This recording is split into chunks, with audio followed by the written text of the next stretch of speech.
Are you one of those people that has like? Because I saw this. I have multiple browsers open. I admit this. Google Chrome. I have like so many tabs. Like, but the most I'll have is like 6 or 7. One that's like, oh, I'll get to this article someday, and then I just leave it open for like about until the end of the day, and I'm like, holy shit, I totally forgot to read this. I'll just say that I did. I'll go and sort them out, or I just completely say fuck it and just kill all of it right away. And I'm just like, big red X. Let's just start this shit over from scratch. I'm almost positive it's never like something important. It's always just like me scrolling through like some bullshit articles, or like I was reading like a wrestling blog about how everybody's a fucking pedophile now and fucking touches women. So I'm just like, all right, everybody's a creep. Fuck it. That's all I need to know, and I can just completely close everything out.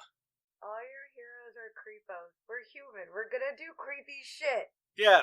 Omar, you don't need to judge people over creepy shit. First of all, I grew up in the era of Hulk Hogan. I knew the fact that everybody was a creep all long ass fucking time ago. Yeah, brother. My one favorite part when Hulk Hogan became a bad guy was when Bobby Heenan, who's always been a bad guy, the bad guy mentioned the entire time, basically just comes out and just says, "See, I told you about Hulk Hogan all along. He was a bad person." And I'm just like, you know what happened? He was right. Fucking Hulk Hogan's a piece of shit. You didn't realize. You can't look like an overcooked hot dog. What is that, raccoon and shoe? Fuck off. You cannot be a decent person when you look like that. And you know what? Judging that hot dog by its casing is what I'm doing right now. What a wiener. You're judging him by the texture of his meat inside, and it's all just gelatinous racist bullshit. It all just racist fucking bullshit in there. It's shoe and assholes. That our all our stand-up comedy heroes are fucking creeps now. Again, Louis C.K. creep, Chris D'Elia creep. Chris D'Elia was never a comedy hero. I was kind of like, oh, a weirdo got famous. That's cool. The reason it's not a comedy hero to you is because you're not between the ages of 16 and 24. Oh my god, wait, was Chris D'Elia? Clint D'Elia was trying to get some of that Clint D'Elia. Is he basically like the new kids' is he the modern day Dane Cook? Like, and I'm not saying Dane Cook in the annoyance level. Like, I loved Dane Cook when he first came out. When he first came out, I don't know his pronouns. I'm gonna assume it's he. I liked him, but he was annoying. So I wonder if Chris D'Elia is like a new Dane Cook. I would say Chris D'Elia, because I do like the Dane Cook comparison, because it's not really as insulting as it should be, because he's the first one that just is a comedian that utilizes social media. That's how he came up. He came through the MySpaces and everything like that. That's how he became famous, and everyone just knew him because of that. The MySpaces. Yeah, the MySpaces. And I love the fact you catch every new word I create. And I'm an 85-year-old at heart, and that just sounded like something an old man would say. And I'm here for it, man. I'm here for that right. That's fair. Guys, if you're looking to get shit on for your use of there, and there, or your Sims, your guy. Give me a call. In fact, reach out to us. Reach out to us at allregertspod@gmail.com. And I will personally make you feel shitty about all the choices of words that you made.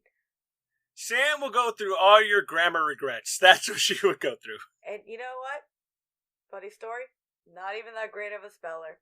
But I'm not gonna stop. And look at facts when I'm here to judge you. That's fine. We're judging creeps right now, and I'm not gonna lie to you. We're both fucking creeps too. We've done creepy shit. There's something like that. Great transition, Sam. Oh, I want to be left eye! Basically, that's kind of like the theme of this episode is just like regrettable creep stories and everything. Mm-hmm. I just figured it'd be fun and stuff, because like I was mentioning earlier, once I found out the dick flip guy wrestler was a creep, I'm like, holy shit, who would have known? Who would have known that the dick flip guy is a creep? Yeah, the guy who's basically, his name is Joey Ryan, whose his whole, like, finishing maneuver is you grab his crotch, and then he flexes like this, like, ah! And his dick is so powerful that it, like, basically weakens you, and you're just like, ah! As his opponent? if I'm like, you know what? I'm in the lead, and I don't think the crowd's pleased with that. I'm just gonna go ahead and grab your junk real quick, and oh no! It's my personal kryptonite! Ah! Why would I touch your dick if I'm winning? Knowing it's gonna harm me.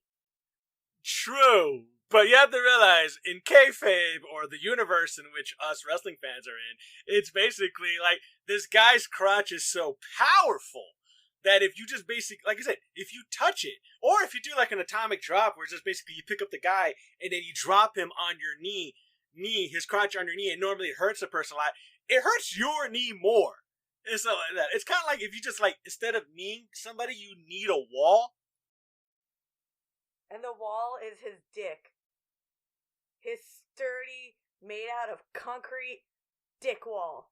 I may or may have not have seen this guy perform at least 3 times. And okay, when you say perform, what does that mean? It's basically in wrestling. So, I've seen matches of him. Like me and a couple comic friends of ours have enjoyed his presence. Okay, and how much of your mouth did you enjoy his presence with? You'd be surprised how wide this gets. Hey, you know what? Good for you. Do you like relax your throat like one of those knife swallowers? There's a rectum in there. Damn near killed him. If Rocio was here for this conversation, man, he would have definitely enjoyed the fact that I have no gag reflex. But he was a giver, not a receiver. Aw. Send this episode to Rocio. I miss you, buddy. Blast it at all the Denny's. Inside joke for all you fans that have been listening to all the episodes so far. Inside joke. Just listen to the Denny's episode. It's fine. Yeah, just listen to that one. That's fine. Or hit us up at allregertspod@gmail.com and we'll tell you what all the inside jokes are. Sorry, go on. Okay, no. But like I said, this guy, basically the whole point is like everybody tries to avoid his crotch. And then eventually the guy grabs his crotch and then all of a sudden like he gets power from it, flips him over, and then... But here's another extra level of sickening, because he evolved this moveset to take a lollipop out of his trunks, sticks it in the other guy's mouth, and then kicks him in the face with it, and that's his finishing maneuver. Why? Because it's wrestling. Why not? Okay. That's his magic move. Alright, cool. Yeah, I mean, who am I? Who am I to judge? His dick pops. True. That is what they call it. They call it a dick pop. It's basically like he did it with a lot of guys, but then he eventually started like doing it with women too, where like women would grab his crotch and everything. It's just kind of like, that's equality in a way. Yeah, that's what I'm saying. Equality, mixtures of everything. Well, it turns out this guy got super famous. I want to say like about 5 or 6 years ago. He was just like a run of the mill independent wrestler and stuff like that, not making a lot of money. But then he was performing in Japan, did this one thing, and all of a sudden it went viral, and now he became the dick flip guy. Turns out he's a creep, because he was living like a rock and roll lifestyle, and like everybody was accusing him of hanging out with like these potential female wrestlers that needed like mentorship and stuff like that, and just basically the same as like with Chris D'Elia thing, which is like, hey, I'm gonna groom and mentor you from like when you're a young age to like now, so you know how to touch that dick. Pretty much. And he's basically just went with like gangbanger ways of initiation, which is like, all right, cool, you're a female, you want to join this gang, we're all gonna gangbang you, because they're gang, and that's the only time it's appropriate. They're a gang that bangs. Yeah, they're a gang that bangs. It's obviously a team building exercise. I mean, not for the bangy, clearly. You know what? That's fair too. If no, you've ever none seen, of it's fair. It all sucks. No. Hey, first of all, this is how the corporate world works. All right, we're all getting gangbanged some way, form of another. It might as well be with a dick. I need lozenges for my throat all the time. Now we just learned you have a gag reflex. That's all I heard. Hey, because I wasn't bored like this. I one day found myself in the corporate world, and boom. My throat's fucked up. So basically, this is what this creepy guy did, and now, like I said, he's basically like he deleted his Twitter. Like now, there's lawsuits coming out and everything, and like this is like a recent thing that just got exposed. A week ago. Fuck. That's what I'm saying. There's too much other shit going on right now, dude. Oh, I know. That's the thing. There's so much things going on there. Let's not forget, people are creeps too, and like there's just weird fucking people hanging around, or like guys that were like, all right, I'm gonna go do something that's male dominated, but they want to have like a female come in all of a sudden I'm just gonna be a creepo to that person constantly. Yeah. Well, I mean, yeah, it's kind of like, well, I'm out of my gender, and you need to see what kind of big dick energy I got going on over here. Because, you just need to have logistics before you cram this thing inside your mouth. You know what I mean? Maybe you need to get surgery to unhinge your jaw.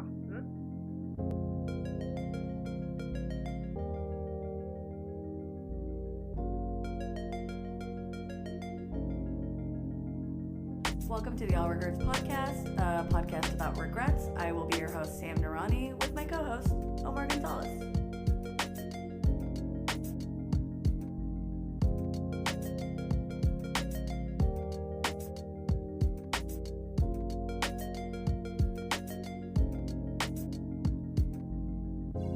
I grew up not feeling good about myself and everything, or hanging out with ladies, or even being shown what love is and stuff. Considering the fact that my parents have never kissed, even throughout my entire childhood, not once, and everything. Were they weird about showing affection, or were they just like not with each other? Not this guy. So basically, my mom was always here, and my dad was always out, like working, like and doing construction jobs in another city because El Paso won't pay you shit here. So for my dad's skill set. And then, so like they basically were never really to each other. So we never knew affection. My sister never really dated. She got engaged like one point in time, like a long time ago, but I don't even remember that. And then my older brother never got anything. So basically we're just like with nothing. I remember one time, like I said, but I always kind of like liked ass and everything like that. Like, or just like booty, because I'm just like, hey, I was just told I'm Mexican, I like booty. That's just how it was. Excuse me, I was told that I like ass. If someone could point me in the ass direction. Oh, I see Cheek Hill over there. Excuse me, bye. Cheek Hill? Is that how you find all the ass so far? Yeah, just go with the valley. Do you validate parking at this ass? Look, there was like not really that much sex scenes in my house, so I had no idea what it was. I was going through puberty. No guy was telling me what the fuck everything was. I'm like, why am I excited about a midriff? I don't know why. That was, for some reason, I got excited by midriffs. Sex was such a taboo thing where you're like, everything. Oh, 100%. Is that a foot? Fuck yeah. Oh, is she wearing a sandal? Holy shit, she can see her bare feet. Nice. I see her ankles, or as I like to call them, the side boob of the foot. Hot. Oh god. Shit. What is that? What is that like? What do they call feet? Perpendicular. It starts with the P. Pedicure. Nah. Podiatrist. Podiatrist. That's what it is. Yeah. So, like I said, like I didn't know everything. Like I talked to people, like I just normally talk to people, but I never really talked to like. I never knew how to like attract women or anything like that. So. I remember I told you this story a long time ago, but I'm just going to tell it to the audience, which is like one time I was on the bus. I think it was like 6th, 7th grade and everything. And there was like this chick with a big ass, like kind of like standing up in the middle of the bus and everything, like leaning back on the chair. And leaning back on like those little unsafe freaking green tablet things that they have with no seatbelts on school buses. Like, they were just driving back and everything, and I had this master fucking plan of like, alright, I see that girl's ass, I want to touch that ass without her permission, and so I'm just gonna put my hand right there, like if I'm getting out of the seat, because I'm close to the stop, because I'm justified in this situation, and if she's gonna put her butt on my hand, everything, and then she did it, and I just felt awful and horrible about myself, and I just realized, wow, I was a creep in that situation, and then I got in trouble for it and everything, and I didn't even really grab the ass. It was the back of the hand. I think you said last time it was like the TSA. It was just basically, that's how I was filling people up, like if I worked for the TSA. At what point did you look over and go, I don't grab that ass? Like what in you was like, I gotta do this right now, or I'll never get a chance again? What if she rides a different bus to the same school we're both in? God, so you're basically asking me myself, how, like, when did I justify myself on the first? Why did you think this was okay? I'm yelling at child Omar. I'm yelling at a child in this scenario. Because you don't know. That's what I'm saying. Like, there's a lot of, like, you tease people, you just kind of, like, fuck with people all the time, but you just don't know when you're that of age, and you haven't gone through, like, any sexual training or anything like that. You haven't had to talk, you haven't had all these things. You're just like, okay, for some reason I have this sudden urge to grab those ham hocks. of the background, and I'm just like, I gotta do this. I gotta touch it because you didn't really know it was wrong. Is it on par with? Do you remember that game in like middle school and high school where they'd snap a girl's bra? A shitty thing to be like, hey everyone, this bitch got tits.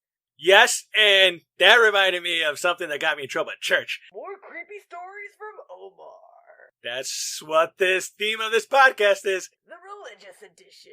Now, this is one where my sister was giving a preaching and everything like that, and I wasn't giving a shit. But then I saw this preacher's daughter and everything, and she had like a shirt, like one of those like not low cut dresses, but one of those dresses that's kind of like if you lean forward, there's cleavage. Mm-hmm.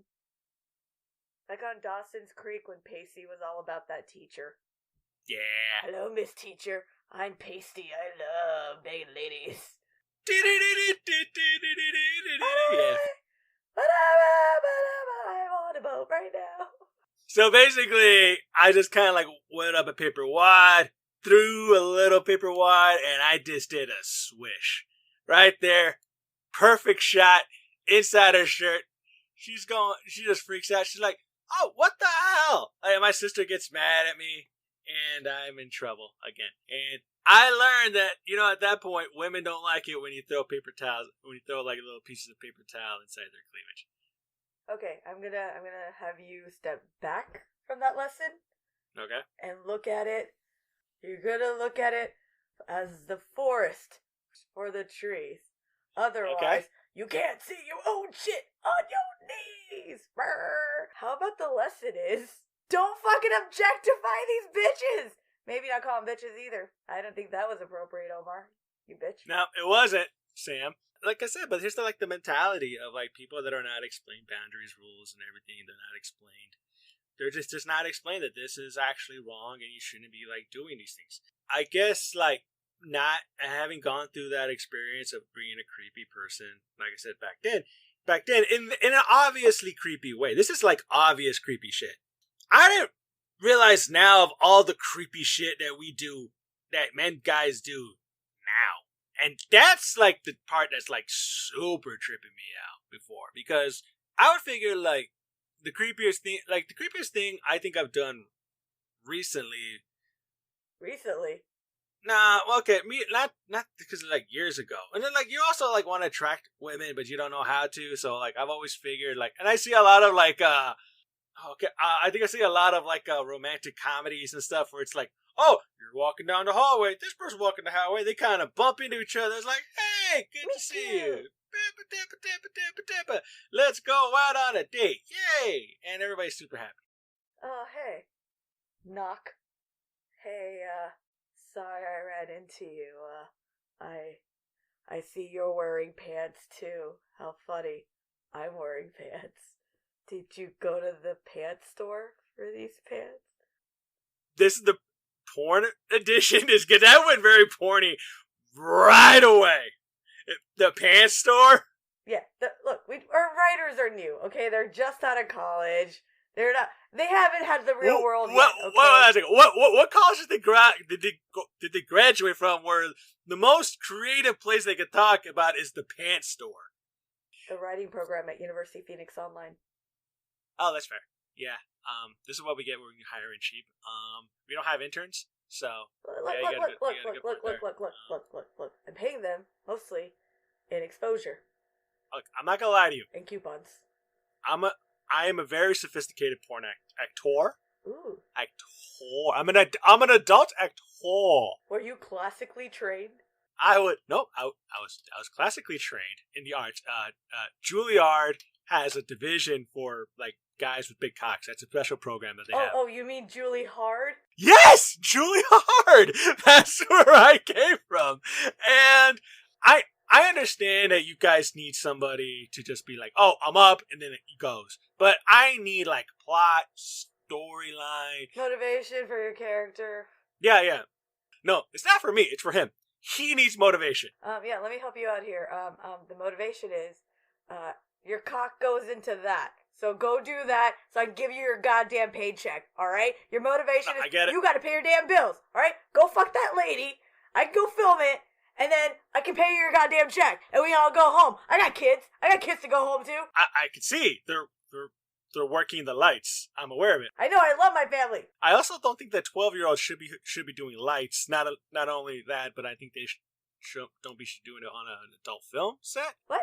Yeah, your kid's right there. Like what? No, this is a program. They're apprentices. They're learning a skill. They're learning a trade. Also, when you talk about kids, though, why do you have like 3 of them here, and why are there all of them different races? One of them I think is Latino. The other one is African. I get it, but I don't know if they're yours. That's what I'm saying. Like, I don't think this is. I don't either. I don't know when I had them. I don't know when they showed up. I feel like a week ago I didn't have them. Yeah, that's kind of what I'm trying to get at, where it's just like, they seem like they were brought in just to work and everything. Like, you're not affectionate toward them. You're not giving them a hug or like an attaboy champ. Because we're professionals. And look, Omar, here, look. It takes a village. You know, we're the village. We're the village to teach these kids. And if you can help Susan with her math homework, that would actually be pretty great. I do not need to go to another fucking PTA. All right, I hate them. I hate them. I understand. Yes, I am well versed in like algebra, so I'll be happy to help your kid. Oh my god, yeah, that would be great. I think I'm gonna need pants for that though. Yeah, you know what? They're underage. You should probably wear pants. Let me just go to the pants store real quick to get you the pants. Hey, you know what? I think I found my motivation. Thank you very much, NC. All right. I do love Julie. I do. I love Julie hard. Fuck off. All right. I am a Julie hard trade actor. The School of Hard Cocks.